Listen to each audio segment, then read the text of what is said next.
It's Carla, the Cosmic Crone, and I'm here with the Pisces New Moon Divine Feminine Astrology reading. I am looking at this chart. Here it is. And you can't tell much by looking at that, except that all the planets are over here, except for Vesta and Magdalena. Everything else. Kind of interesting when the chart is so lopsided. Sun and Moon are together. This is a triple Pisces chart. The full moon, the new moon is in the morning at dawn where I live. 5:22 a.m., about half an hour before sunrise. And she is there, sun and moon, and Pisces is rising, which makes perfect sense. So this is a triple Pisces new moon. I don't know how often that happens. And what's fascinating is there is a quadruple conjunction between the moon and the sun and Neptune and Venus. So Neptune being there and Venus being there amplifies this Piscean quality of this moon. It is so much more than the sun is there. So what's going on? The sun and moon are in Pisces at 23:04. Neptune, Pisces modern ruler, is at 20:43, and Venus, which is exalted in Pisces, is there at 1950, almost 20 degrees of Pisces. So you have the god of the ocean, and then you have the goddess who was born of the ocean. And Venus's story, one of the oldest stories we tell about Venus, is during the great fight of the Titans, between the Olympian gods and the Titans, the giants that were some of the oldest beings in ancient Greek mythology. Venus took her son Eros, and they hid from the war in the ocean, beneath the ocean waves. And so they survived. Venus, the goddess of love, Eros, the love energy of creation, of attraction, of manifestation, and of course romantic, heart-opening love. All these two pretty much cover the basis of love. And they went into the ocean of love, to weather this storm until the Titans and the gods figured it out. And I think the gods won. And then Venus and Eros came back, and they brought that love back with them, and they brought it back to heal and begin to recreate the earth that had been destroyed in the great battle. So here is Venus. Here is Venus here at this moon. And Venus has been so important because she's moving into a conjunction with the sun that's going to happen before the full moon. I can't remember the exact date. I looked up all the charts, but I don't have it in front of me. But she is moving into her conjunction with the sun. And she is on the other side of the sun. So she is as far away from the earth as she ever gets. And she's made a conjunction with Nessus last week on my birthday, a week before this new moon. She was in an exact conjunction with Nessus, and I'm going to talk more about Nessus in a moment. So she has been firing up all kinds of energy. And Venus she stands for the great goddess. She stands for the Queen of Heaven, the great mother, the ancient one. The fact that she's in Greek mythology and Roman mythology, she stands for sex, love, and maybe rock and roll. But she's about beauty and pleasure and sensuality and sexuality and romance. She in some ways has been put on a pedestal and then kind of diminished in her power or confined to this area of love and relationship and romance, when in fact she is like Lilith, Inanna, Isis, Mother Mary, the great goddess, Astarte, all of the great goddesses, Heteru, and then the Mayan goddesses, the New World goddesses, and the goddesses across the Pacific. Venus has always been the light representation of the great goddess. And so here she is in Pisces, at home, exalted. And what it means when a planet is exalted is they are at their most powerful. Venus rules Taurus and Libra both, and yet she is more influential in Pisces. That's what exalted means, because she was born out of Pisces. And the mythology, if we could see in our light-polluted world, it's very hard to see the constellation Pisces, but it's represented by the two fish. Those two fish are Venus and Eros, tied together for safety under the ocean, weathering the storm, abiding in love. And that is very much what we have been doing on this planet. Those of us who are on a spiritual path, who are working to reclaim and make way for the divine feminine, who are holding the space of love and healing and awakening on the planet, we are tapped into this Venus Eros energy. And a lot of us have a lot of healing to do around it. This is the work that I do.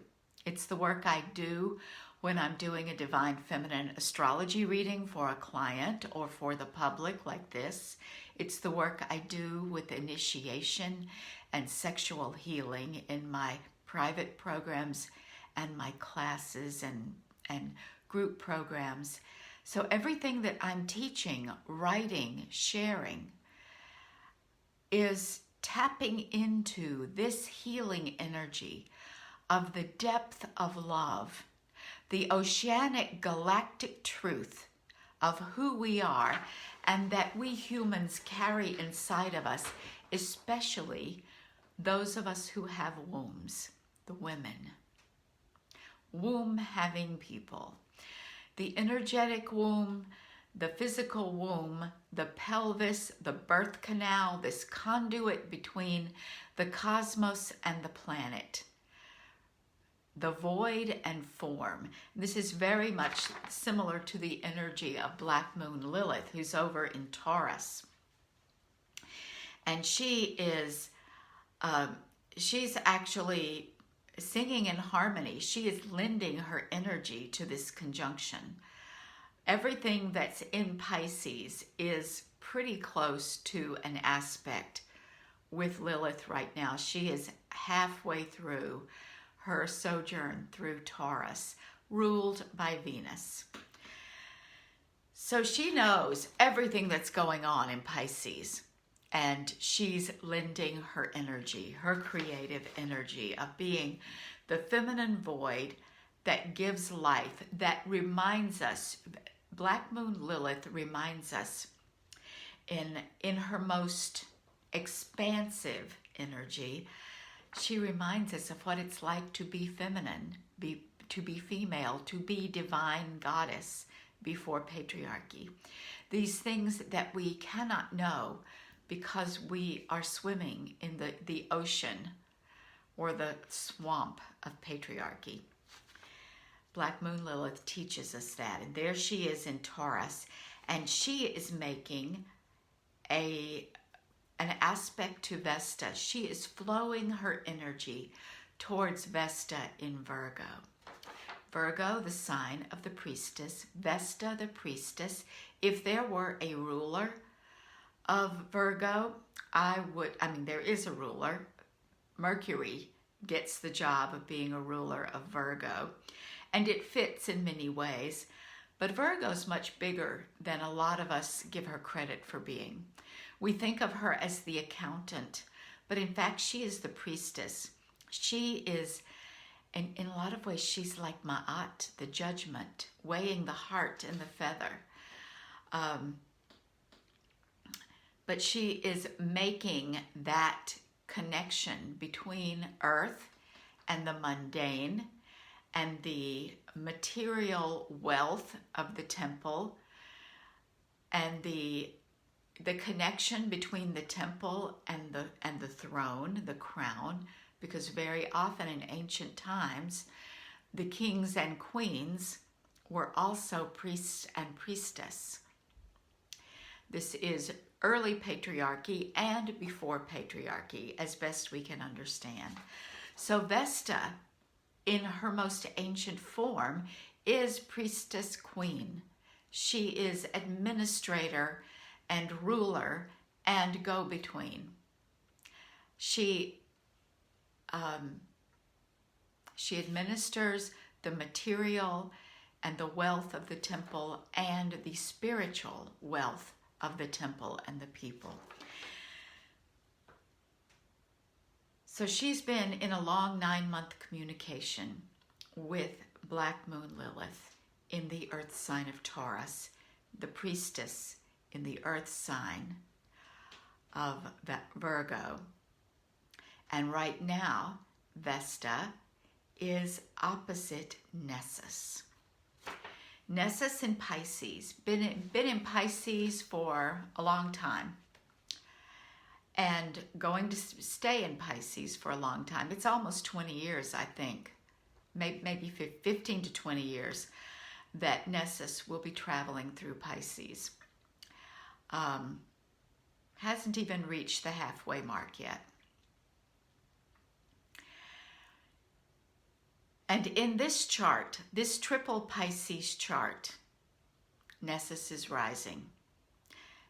Nessus is the first thing in this conjunction. We could expand it to call it a quadruple conjunction. So Nessus is within the orb of conjunction with the ascendant. What does that mean? I learned something this weekend, which I'm just kind of taking it in and going to test it and prove it as I continue to pay attention to Nessus. I was doing some research in astrology and came across a blog from another astrologer who said that when Nessus is conjunct the ascendant in a chart, that person, I forget exactly how they said it, and I don't want to misquote them, but let's just say they have the energy and potential to become an abuser. They're carrying that energy with them as a part of their identity. And I do not believe that anything in astrology is written in stone as fate. Destiny is there. Fate and destiny are there, but I believe we create both our fate and our destiny. Our chart is a living, breathing, fluid thing as we are, and we take this raw material that we're given and we make things out of it. And so we can change. We can change our destiny. So if a baby born tomorrow morning at sunrise in the Eastern time zone with Nessus conjunct the ascendant, There's thousands, maybe even hundreds of thousands of babies that are going to be born within this time frame, say the hour of Nessus being conjunct the ascendant, before dawn and right after dawn. So, are they all going to be abusers? I don't think so. I think there are mitigating planets in every chart that can shift what we think might be happening. What I do see is once again available to us, as happened with the full moon, and as happened with my birthday chart when Venus was conjunct Nessus, and what is going to keep happening as all of the planets that were in Aquarius start moving into Pisces, and that has already started. Hecate and Pallas Athene have already moved into Pisces, and over the next moon cycle, they will also transit and be conjunct Nessus. And Mercury and Lilith will follow soon after. So what does this mean? It means Nessus keeps getting triggered by the different energies of the divine feminine. This healing portal has opened that is going to last. Nessus has the energy of Venus now. And how I came to understand that was Venus, as the great goddess, influences Nessus. Nessus does not influence Venus. She is much stronger than the Nessus energy, so she is a resource, opening up the opportunity for healing. And when you're working with Nessus material, if you've never heard of Nessus before, it is ancestral trauma, often related to physical or sexual abuse. Things that happen within families, not exclusive to that. And honestly, trauma that is not related to the family, trauma like the trauma of war or hardship or immigration or persecution, any of these more generalized traumas, more cultural traumas, actually get played out in families, because this is where we live every day. This is where our identities are formed. This is where we make decisions about who we are. We learn who we are. And so these traumas become personal, even if they're not personal. And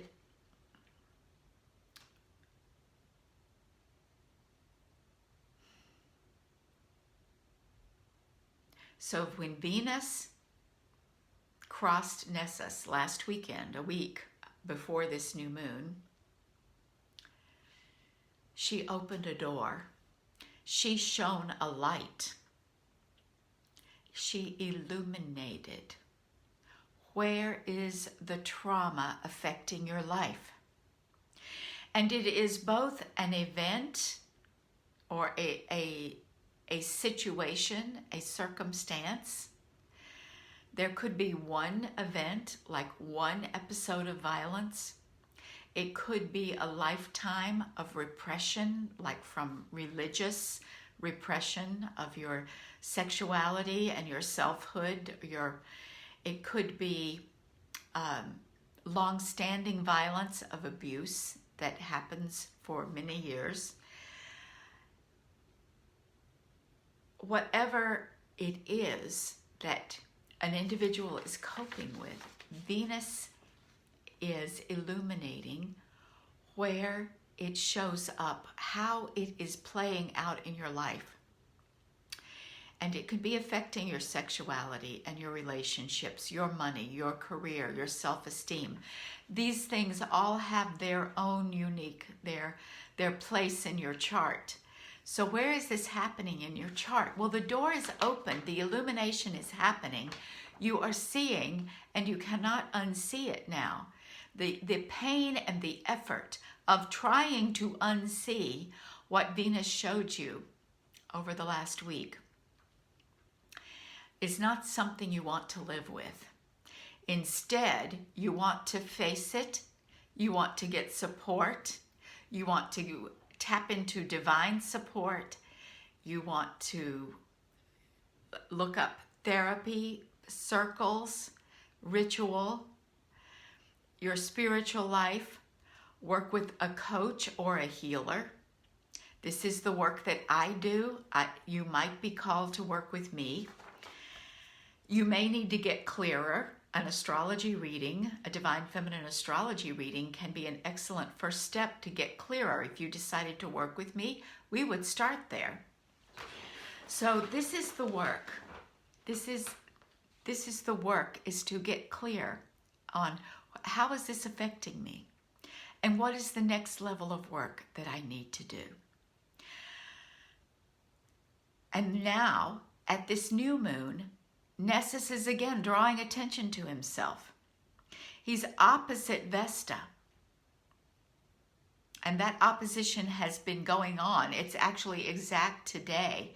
It's happening now. It was happening yesterday. It's been active for a while.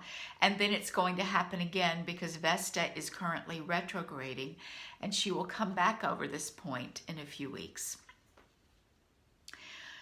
So your Nessus material is going to keep getting illuminated by all of these energies.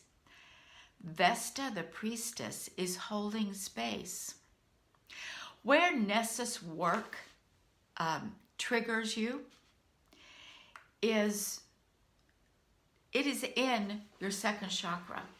Because if Nessus is working on repressing or damaging or abusing your sexuality, it's abusing your sacred flame, your inner creative energy, your spiritual connection to yourself and to divine. I teach and I work with the women who are my clients. I work with them on meeting that sacred flame, that Vesta inside, and keeping that flame burning. So if Nessus is interfering with that, this opposition to Vesta will have her kicking Nessus's butt. She will be in overdrive to protect your flame and keep it burning. And that can feel challenging, to have these conflicting energies working in your second chakra and your womb space, and then affecting yet another part of your life depending on how your chart is aligned.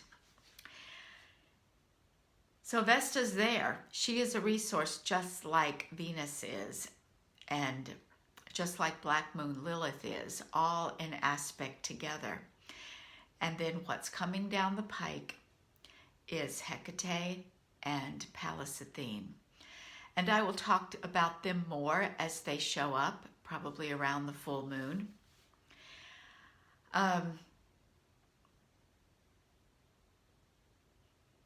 So my remedy for you, my recommendation, other than to reach out to me and get help if you are so called, or get help with someone else, do not try to do this alone.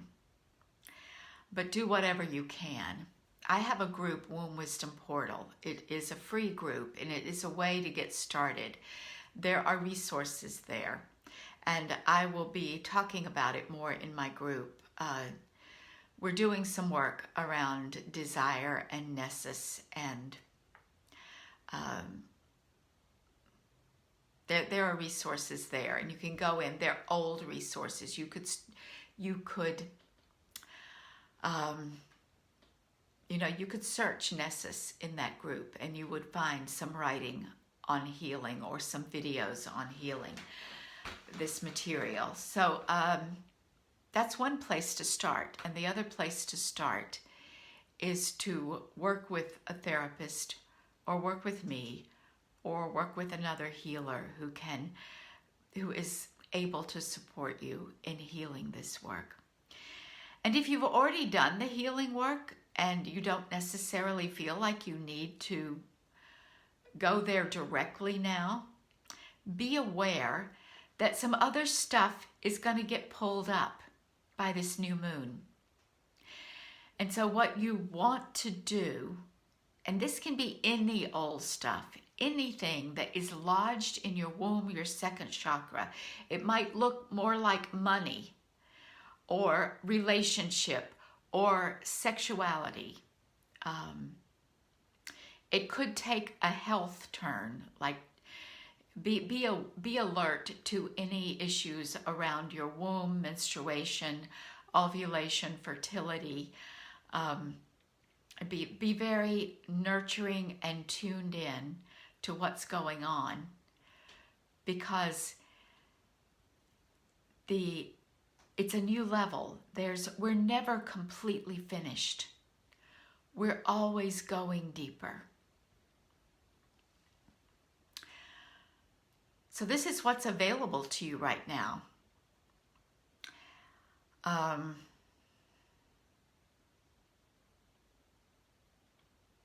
There are a lot of other things going on in this chart. The new moon is making a square to Juno, who represents the sacred marriage. She represents social justice and what's good for the women and children. There is also an exact to-the-minute conjunction between Ceres and Chiron tomorrow at the full moon. The new moon. In fact, that's active today as well. Ceres and Chiron healing the earth. And this is no coincidence that this is up right now. Because when you heal your sexuality and your womb and your inner flame, that energy, people who are doing womb work, that energy drops right down into the earth. And the earth both supports your personal healing and she receives your personal healing. It goes out into the earth, through the roots, through the mycelia, through the energetic field of the planet, and it touches everything. I can feel it. I can feel this Pisces moon so hard, because this morning my partner and I do prayers together, and I could feel the wave of prayer. Maybe you felt it. That was me. That was me activating the wave of prayer, this Pisces moon energy through my womb, through the earth, praying for those who want healing, praying for those who are grieving, and praying for those of you in my world whom I know by name, those of you in my group, in my sisterhood, my clients, and my friends, my circle of friends and family. And then I sent it out to everybody. So that is the power of this new moon. It is a super healing moon. And what I want to encourage you to do is to recognize that opening up to healing may open up to pain. I learned this a long time ago, and it's a challenge. And I have to keep remembering it. Because when I would open up to heal, it would hurt so bad. And I would be thinking, I'm thinking in particular around heartbreak, around broken-hearted love, unrequited love, feelings of jealousy, or feelings of, the pain around my marriage ending. I mean, it took many forms throughout my life. And I had to go through a lot of repeated heartbreak before I recognized, well, of course, it's going to hurt. It's been sealed away because it hurts. And if I'm going to open it up and release that energy to heal it, it's going to hurt. I'm going to, in some ways, relive the heartbreak. And so I want you to recognize that you may relive the pain.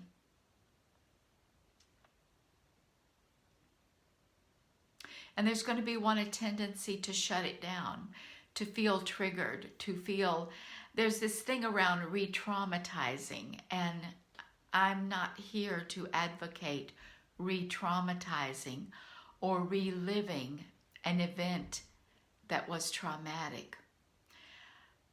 And yet, to go into yourself, to the places where you have been sealed off, to become aware of how pain and trauma has impacted you, it's going to hurt. Release, freedom, cord cutting. It's kind of like, if there's anything you haven't felt, anything you haven't grieved, anything you haven't raged, that needs to happen. This new moon is a good time. So create the ritual space for that to happen and find help and support.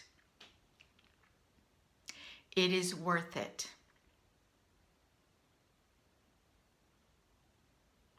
And realize that as you let this energy flow,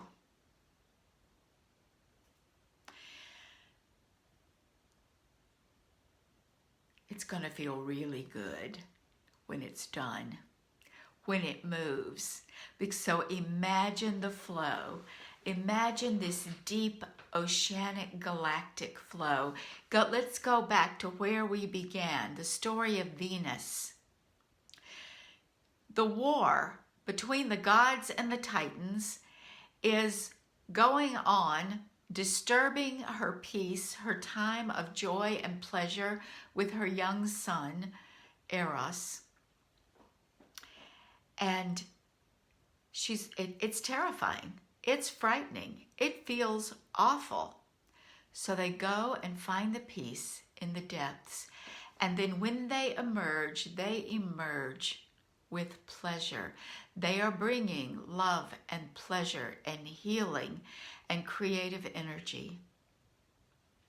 So you can use that story to construct your own ritual of healing at this new moon.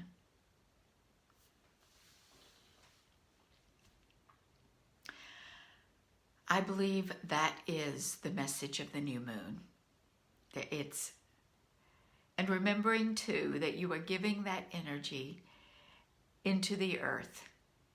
And the earth is supporting you in this healing, as Vesta is supporting you in the healing, and the energy of Juno, taking what is good and healing for the earth and turning it into something that is good for the people. This is the work that we're doing now. Thank you for being here. I love you. I bless you. Blessed new moon. Aho.